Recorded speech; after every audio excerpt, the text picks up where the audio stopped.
அனைவருக்கும்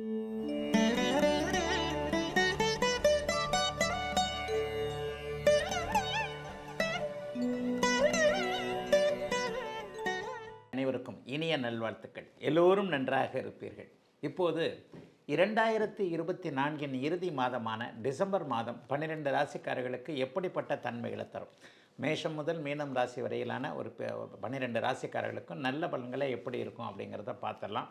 பொதுவாகவே அப்படி ஒன்றும் பெரிய ஒரு கிரகப்பெயர்ச்சி அமைப்புகள்லாம் டிசம்பர் மாதம் கிடையாது. வருடாந்திர கிரகங்களுடைய எந்த பயிற்சியும் இல்லை. அதே நேரத்தில் சுக்கிரன் புதன் போன்ற கிரகங்கள் குருவினுடைய பார்வையில் மாத ஆரம்பத்தில் சூரியனும் சேர்த்து குருவினுடைய பார்வையில் இருக்கக்கூடிய ஒரு நல்ல மாதம்தான்.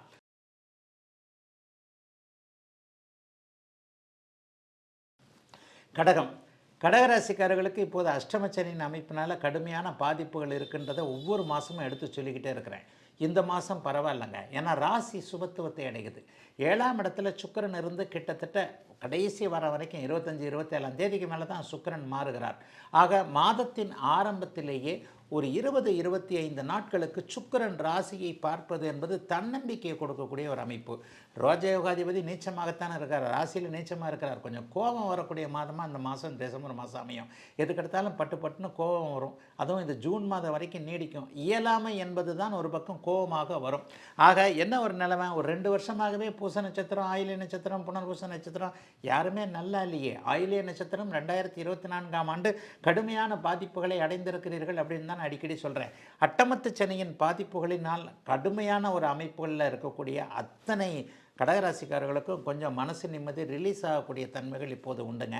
7ஆம் இடத்துல சுக்கிரன் இருக்கிறதுனால 2 வருஷமாக வீட்டில் நடக்காத மங்கள விஷயங்கள், ஒரு குழந்தைகள், கல்யாணமானவர்களுக்கு குழந்தை பாக்கியம் இல்லாதது, கல்யாணமே ஆகாத ஒரு சூழ்நிலை, ஆணுக்கு பெண்ணையும் பெண்ணுக்கு ஆணையும் அறிமுகப்படுத்தக்கூடிய மாதம்னு இதை சொல்லுவேன்.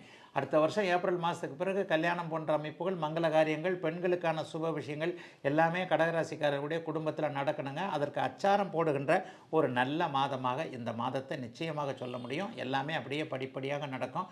ஆகவே எதை பற்றியும் கவலைப்பட தேவையில்லாமல் ஒரு இருப்பது எல்லாமே நன்றாக இருக்கக்கூடிய ஒரு சுப மாதமாக இந்த மாதம் கடகராசிக்காரர்களுக்கு இருக்கும். 5ஆம் இடத்துல சூரியன் முதல்ல இருக்கிறார், அதுக்கப்புறம் 6ஆம் இடத்திற்கு மாறுகிறார்.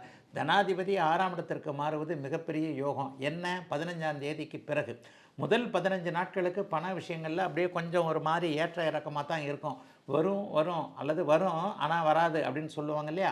இந்த மாதிரி வரும் என்கின்ற ஏமாற்றி கொண்டிருந்த பண வரவுகள், நீங்கள் உழைச்ச பணம் உங்களுக்கே கிடைக்க முடியாமல் போகிறது, இந்த மாதிரியான அமைப்புகள் எல்லாமே பிற்பகுதி 15 நாளில் சரியாக போகும். சூரியன் 6ஆம் இடத்திற்கு வரார் இல்லையா. 6, 10, 11ஆம் இடங்கள், 3ஆம் இடங்களில் சூரியன் வந்து நல்ல பலன்களை செய்வார் என்பதன் அடிப்படையில் தனாதிபதி 6ஆம் இடத்திற்கு வருவது கடன்களை அடக்கி வைக்கக்கூடிய அமைப்பு. இதுவரைக்கும் கலக்கங்களை தந்திருக்கக்கூடிய சில விஷயங்களை அப்படியே அடக்கி வைக்கக்கூடிய அமைப்புன்றதுனால மாதத்தின் பிற்பகுதியில் பணவரவுகள் நன்றாகவே இருக்கும். கரெக்டாக சொல்லப்போனால் 20ஆம் தேதியிலிருந்து 30ஆம் தேதிக்குள்ளே எல்லாத்தையும் நீங்கள் சமாளிச்சிக்கக்கூடிய ஒரு நல்ல மாதமாக தைரியம், தன்னம்பிக்கை போன்றவைகள் திரும்ப வர கிடைக்கக்கூடிய அற்புதமான மாற்றங்கள் நிறைந்த அஷ்டமச்சனியை நீங்கள் சமாளிக்கக்கூடிய இந்த வருஷத்தின் இறுதி மாதத்தோடு உங்களுக்கு எல்லாம் முடிஞ்சு போச்சு. 2025 நல்லாயிருக்கும் உங்களுக்கு. அதற்கான ஒரு அச்சாரம் போடுகின்ற யோக மாதமாக அமைஞ்சிருக்குங்க அத்தனை கடகராசிக்காரர்களுக்கு. இப்போது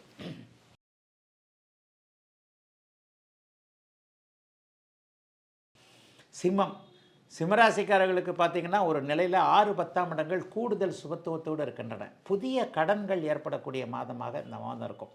ஆனால் அந்த கடன்கள் வளர்ச்சிக்கான கடன்களாக தான் அமையும். பெரிய தொல்லைகள் எதுவும் இல்லாத அமைப்புகள் கண்டிப்பாக உண்டு. மாதத்தின் முதல் பகுதியில் பார்த்திங்கன்னா 15 நாட்களுக்கு உங்களுடைய ராசிநாதன் 4ஆம் இடத்துல குருவினுடைய பார்வையில் இருக்கிறார். அதற்கப்புறம் பார்த்திங்கன்னா குருவோட வீட்டிலே இருக்கிறார். ராசியும் ராசிநாதனும் எப்போது குருவின் தொடர்புகளில் அமைகிறாங்களோ அப்போல்லாம் அந்த ராசிக்காரருக்கு நல்லது நடக்கும். முதல் 15 நாட்களுக்கு அருமையான அமைப்பில் சூரியன் குரு பார்வைங்கிறது ஒரு நல்ல அதிகாரத்தை கொடுக்கக்கூடிய அமைப்பு சிம்மராசிக்காரர்களுக்கு. கவர்மெண்ட் வேலை கிடைக்கக்கூடிய அமைப்பு, கவர்மெண்ட் அதிகாரிகளோட அனுகூலம் கிடைக்கக்கூடிய அமைப்பு, கவர்மெண்ட்லேயே ஏதாவது கான்ட்ராக்ட் செய்யக்கூடிய அமைப்புகள், மின்சாரம் சார்ந்த விஷயங்களில் மிகப்பெரிய யோக பலன்கள் நடக்கக்கூடிய அமைப்பு உண்டு. பிற்பகுதி பார்த்திங்கன்னா 5ஆம் இடத்திற்கே குரு பகவான் வருகிறார், சூரியன் வருகிறார், குருவின் வீட்டிற்கே வருகிறார். அதுவும் கொஞ்சம் குழந்தைகளால் நல்ல யோகத்தை செய்யக்கூடிய அமைப்பு.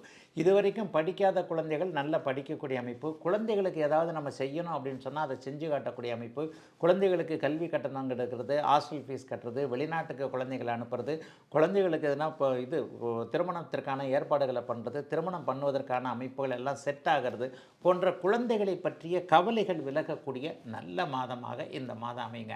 6ஆம் இடத்துல சுக்கிரன் இருக்கிறார் இல்லையா? 6ஆம் இடத்துல சுக்கிரன் இருப்பது வேலை சார்ந்த விஷயங்களில் ஒரு நிம்மதியை கொடுக்கக்கூடிய அமைப்பு. பொதுவாகவே சிம்மராசிக்காரர்கள் மேனேஜர் மாதிரியான அமைப்புகள், தனக்கு கீழே ஒரு 10 பேரை வேலைக்கு வச்சிருக்கக்கூடிய அமைப்புகளில் தான் இருப்பீங்க. அப்பேற்பட்டவர்கள் எல்லாருக்குமே உயரிய மதிப்புகள் கிடைக்கக்கூடிய அமைப்புகள் இப்போது உண்டு. 6ஆம் இடத்துல சுக்கிரன் இருக்கிறாரு, 10ஆம் இடத்துல பதவியை குறிக்கக்கூடிய நல்ல இடத்துல குரு பகவான் இருக்கிறார். அப்போ 6ஆம் இடத்து சுக்கிரன் என்ன பண்ணுவார்னா, வேலை பளுவை கொஞ்சம் ஜாஸ்தி பண்ணாலும் கூட வேலையில் பெரியவங்ககிட்ட உங்களை விட மேலே இருக்கக்கூடிய மேனேஜர் மாதிரி, எம்டி மாதிரி, முதலாளி மாதிரி இருக்கக்கூடியவர்கள்ட்ட நற்பெயர் எடுக்கக்கூடிய அமைப்புகளை இப்போது சிம்மராசிக்காரர்கள் அனைவருக்குமே தருவார். ஆகவே எதை பற்றியும் கவலைப்படாமல் பணவரவுகள் வரக்கூடிய அமைப்புகள் உண்டு. இன்னும் ஒன்று சொல்லிடணும், பெண்வழி உறவுகளால் கஷ்டங்களை அனுபவித்து கொண்டிருந்த சிம்மராசிக்காரர்கள், சித்தி பெரியம்மா போன்ற அமைப்புகளோடு நல்லா இல்லை, அத்தைமார்கள் போன்றவர்களுடைய உறவுகள் நல்லா இல்லை, அக்கா தங்கச்சி உறவுகளே நல்லா இல்லை, நான் ஒன்று நினைக்க இவங்க ஒன்று நினைக்கிறாங்கன்ட்டு பெண்களால் ஆண்களுக்கு தொல்லை, சிம்மராசிக்கார பெண்களுக்கு ஆண்களால் தொல்லை, இந்த மாதிரியான அமைப்புகள் இருந்தவங்க, எதிர்பாலினத்தவரால் சண்டை சச்சரவுகள் இருந்து கொண்டிருந்த அத்தனை சிம்மராசிக்காரர்களுக்கும் இப்போது அவர்களாலேயே திருப்பங்கள், நன்மைகள் ஏற்படக்கூடிய ஒரு திருப்பு முனைகள் நிறைந்த நல்ல மாதமாகவே அந்த மாதம் அமைஞ்சிருக்குங்க. ராசிநாதன் முதல்ல குருவின் பார்வையில், அப்புறம் குருவின் வீட்டில் இருக்கிறனால எப்பேற்பட்ட சோதனை வந்தாலும் அதை சமாளிச்சுக்கக்கூடிய அளவுக்கு தெம்பு இருக்கக்கூடிய ஒரு நல்ல மாதமாக அமைஞ்சிருக்குங்க அத்தனை சிம்மராசிக்காரர்களுக்கும் இந்த டிசம்பர் மாதம்.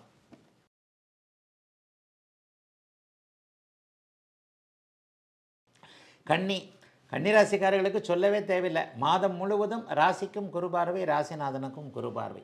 ராசிநாதன் 3ஆம் இடத்துல நீச்சனுடைய வீட்டில் இருக்கிறார். இருந்தாலும் பரவாயில்ல, குருவின் பார்வை முயற்சிகளை செய்யக்கூடிய அத்தனை அமைப்புகளும் உங்கள் முயற்சி நல்லா பலிக்கக்கூடிய அமைப்பு. 5ஆம் இடத்துல சுக்கிரன் இருப்பது அதை விட பெரிய யோகம்.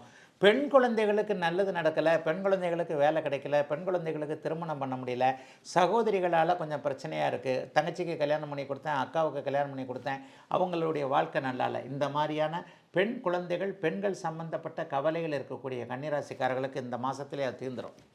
பெண் குழந்தையை பற்றி நல்ல விதமாக, பெண் குழந்தைக்கு படிப்போ நல்ல விதமாக, ஏன்னா 5ஆம் இடத்துல சுக்கிரன் இருக்கிறார் இல்லையா, குருவின் பார்வையில் 5, 9ஆம் இடங்கள் இப்போது புனிதத்துவத்தை அடைந்திருக்கின்ற காரணத்தினால் வீடு, வாகனம், வாசல் போன்றவைகளில் நல்லவைகள் நடக்கக்கூடிய அமைப்புகள் உண்டு.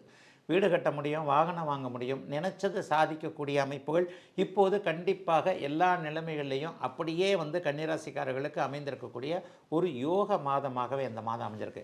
சிலருக்கு பூர்வீகம் பற்றிய எண்ணங்கள் வரும், தெய்வ தரிசனம் கிடைக்கக்கூடிய அமைப்பு இந்த மாதத்தில் பெரும்பாலான ஒரு 50-60 வயசுக்கு மேற்பட்ட கன்னிராசிக்காரர்களுக்கு இந்த புனித யாத்திரைன்னு சொல்கிறோம் இல்லையா, அதாவது காசி, கயா, கங்கா போகக்கூடிய அமைப்புகள், அல்லது வட இந்தியாவில் உள்ள திவ்ய தரிசனங்கள் தேசங்களை தரிசிக்கக்கூடிய அமைப்பு, டக்குன்னு பக்கத்தில் காலாசிரியோ திருப்பதியோ கூட போயிட்டு வந்துடும், 2க்கும் போயிட்டு வந்துடும் என்ற மாதிரி கோவிலுக்கு போகக்கூடிய ஆன்மீக எண்ணங்கள் நிறைவேறக்கூடிய ஒரு நல்ல மாதமாக இந்த மாதம் இருக்குது.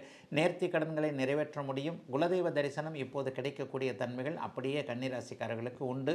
5, 9ஆம் இடங்கள் சுபத்தன்மையை அடைந்திருந்தாலே மிகப்பெரிய யோகபலன். அதோட பாருங்கள், மாதத்தில் 20ஆம் தேதிக்கு பிறகு சுக்கிரனும் சனியும் சேர்ந்திருக்கிறார்கள். சுக்கிரனும் சனியும் சேர்ந்திருப்பது 6ஆம் இடத்தை கூடுதலாக சுபத்துவப்படுத்துகிறது. ஏற்கனவே எதிரிகளை அப்படியே கண்ணில் விரல விட்டு ஆட்டிக்கிட்டு இருக்கிறீங்க கன்னிராசிக்காரங்க, அவங்க எல்லாருக்கும் உங்களை பார்த்து எதிரிகள் பயப்படக்கூடிய நிலைமைகள் வரக்கூடிய ஒரு நல்ல மாதமாகவும் இந்த மாதம் இருக்குங்க. எதிர்ப்புகள் கட்டுக்கடங்கி இருக்கும், கடன்கள் கட்டுக்கடங்கி இருக்கும், வேலை அமைப்புகளில் கூட பெரிய பிரச்சனைகள் இருக்காது.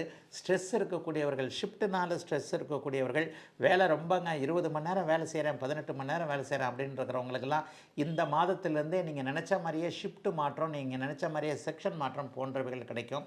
வியாபார பெருமக்களுக்கு நல்ல லாபம் வரக்கூடிய அமைப்புகள் இப்போது உண்டு. 11ஆம் இடத்துல அப்படியே செவ்வாய் சுக்கிரனுடைய பார்வையில் பிருகமங்கல யோகத்தில் இருப்பது சகோதரர்களால் நன்மைகள் கிடைக்கக்கூடிய தன்மை, லாபம் அதிகமாக வரக்கூடிய அமைப்புனா எல்லாமே நல்லா இருக்குதுங்க கன்னிராசிக்காரர்களுக்கு.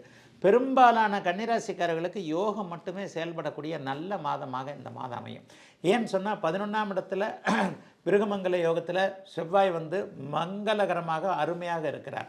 6ஆம் இடத்துல சனி இருக்கிறார். 9ஆம் இடத்தில் இருக்கக்கூடிய குரு ராசியும் ராசிநாதனையும் பார்க்குறார். எல்லா கிரகங்களும் வலுவாக இருக்கிறது. ஆகவே முயற்சிகளை எந்த அளவுக்கு செய்கிறீர்களோ அந்த அளவிற்கு நல்லவைகள் நடக்கக்கூடிய ஒரு யோக மாதமாக, திருப்பங்கள் உள்ள நல்ல மாதமாக இந்த மாதம் கண்டிப்பாக இருக்கும்.